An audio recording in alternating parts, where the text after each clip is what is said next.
एक भुक्कड़ और ऋषि गौतम की कथा। बहुत पुराने समय की बात है। घने जंगलों के बीच एक शांत और सुंदर स्थान पर ऋषि गौतम का आश्रम था। वहाँ अनेक शिष्य रहते थे जो उनसे धर्म, ज्ञान और जीवन के सत्य की शिक्षा लिया करते थे। आश्रम में सब कुछ बहुत व्यवस्थित था। सुबह सूर्योदय के साथ सब विद्यार्थी उठते, स्नान करते, फिर यज्ञ करते और अध्ययन में लग जाते। दोपहर को सब लोग एक साथ बैठकर भोजन करते और शाम को फिर से ध्यान और साधना में समय बिताते। ऋषि गौतम का नियम था कि उनके आश्रम में आने वाले हर अतिथि का स्वागत प्रेम और आदर से किया जाए, चाहे वो राजा हो या गरीब, साधु हो या पथिक, सभी को एक समान सम्मान मिलता था। इस कारण दूर दूर तक उनके आश्रम की ख्याति थी। एक दिन दोपहर के समय जब शिष्य यज्ञ की तैयारी कर रहे थे, तभी आश्रम के द्वार पर एक थका हारा आदमी आया। उसके कपड़े फटे हुए थे, चेहरे पर धूल जमी थी और आंखों में अजीब सी भूख की झलक थी। वो बहुत कमजोर और थका हुआ दिख रहा था। वो सीधे आश्रम के आंगन में आया और बोला, महर्षि गौतम, मैं कई दिनों से भूखा हूँ, कृपा करके मुझे कुछ खाने को दीजिए, मैं बहुत दूर से आया हूँ। ऋषि गौतम ने उसे स्नेह भरी दृष्टि से देखा और मुस्कुराकर कहा, वत्स, अतिथि देवता के समान होता है। तुम पहले जल ग्रहण करो, फिर भोजन मिलेगा। शिष्यों ने उसे बैठाया, पानी दिया और पैर धोने के लिए कहा। फिर वे रसोई में जाकर भोजन लाने लगे। आश्रम में उस दिन खिचड़ी, दाल, रोटी और फल बने थे। शिष्यों ने भुक्कड़ को भोजन परोसा। वो आदमी बहुत तेजी से खाने लगा। पहली थाली खत्म होते ही बोला, थोड़ा और दीजिए, अभी पेट नहीं भरा। शिष्यों ने दूसरी थाली दी, वो भी खत्म हो गई। फिर तीसरी, चौथी, पांचवी। वो लगातार खाता चला गया। सब शिष्य आश्चर्य से उसे देख रहे थे। उन्होंने ऐसा आदमी पहले कभी नहीं देखा था जो इतना खा सके। कुछ देर बाद आश्रम का सारा भोजन खत्म हो गया। अब बाकी शिष्यों और अतिथियों के लिए कुछ नहीं बचा था। शिष्य चिंता में पड़ गए। उन्होंने ऋषि गौतम को जाकर सारी बात बताई। ऋषि गौतम स्वयं उस व्यक्ति के पास आए। वो अभी भी कुछ खाने की चाह में बैठा था। ऋषि ने शांत स्वर में कहा, वत्स, क्या तुम्हारा पेट नहीं भरा? वो व्यक्ति बोला, गुरुदेव, मैं कई दिनों से भूखा था, जितना खा रहा हूं फिर भी मन तृप्त नहीं हो रहा।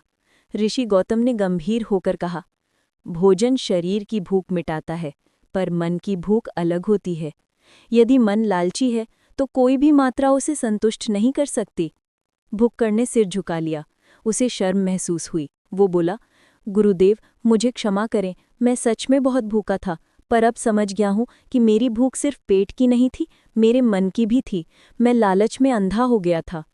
ऋषि गौतम ने कोमल स्वर में कहा, वत्स, जीवन में संयम और संतोष सबसे बड़े गुण हैं। जो व्यक्ति अपने मन को नियंत्रित कर लेता है, वही सच्चा सुखी होता है। यदि हम केवल खाने, पाने और संग्रह करने की इच्छा में जीते रहें तो कभी संतोष नहीं मिलेगा। फिर उन्होंने एक उदाहरण दिया, देखो, नदी का पानी अगर बहता रहे तो स्वच्छ रहता है, लेकिन अगर उसे रोक दिया जाए तो वो सड़ने लगता है। उसी तरह जब हम ज़रूरत से ज़्यादा पानी की चाह रखते हैं तो हमारे भीतर की शुद्धता खत्म हो जाती है, मन में लालच जमा हो जाता है और फिर चाहे जितना पालो, मन शांत नहीं होता। भुक्कड़ व्यक्ति के नेत्र भर आए। उसने ऋषि के चरणों में गिरकर कहा, गुरुदेव, अब मैं समझ गया हूँ कि भोजन का उद्देश्य पेट भरना नहीं, जीवन को पवित्र बनाना है। मैं वचन देता हूँ कि अब से हमेशा संयम और संतोष के साथ रहूंगा। ऋषि गौतम ने उसे आशीर्वाद दिया और कहा, संतोष ही सबसे बड़ा धन है। जो संतुष्ट है वो सच्चा अमीर है, चाहे उसके पास धन न हो। उस दिन से वो व्यक्ति आश्रम में कुछ दिन रहा। उसने शिष्यों के साथ सेवा की, पेड़ लगाए, भोजन बनाया और अपने मन को साधने की कोशिश की। धीरे धीरे उसका चेहरा बदल गया। अब उसमें शांति और संतोष की झलक थी। कुछ समय बाद उसने विदा लेते हुए ऋषि गौतम से कहा, गुरुदेव, मैंने यहाँ सिर्फ भोजन नहीं बल्कि जीवन का सच्चा अर्थ पाया है। अब मैं जहाँ भी जाऊँगा आपकी सीख अपने साथ रखूँगा। भूख को मिटाने से बड़ा है मन को शांत करना। ऋषि गौतम मुस्कुराए और बोले, वत्स, जब भी मन में लालच उठे, याद रखना, संतोष सबसे बड़ा धन और संयम सबसे बड़ी शक्ति है।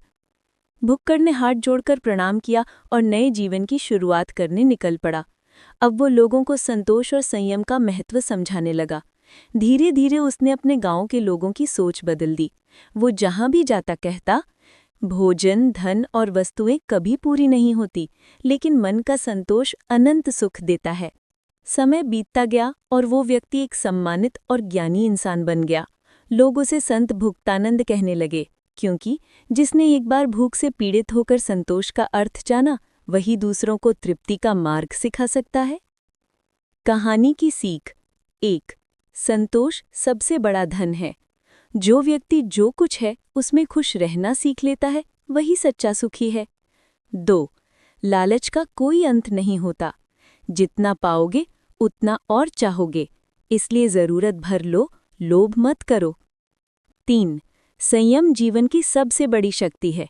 जो अपने मन को जीत ले, उसे संसार की कोई चीज नहीं हरा सकती।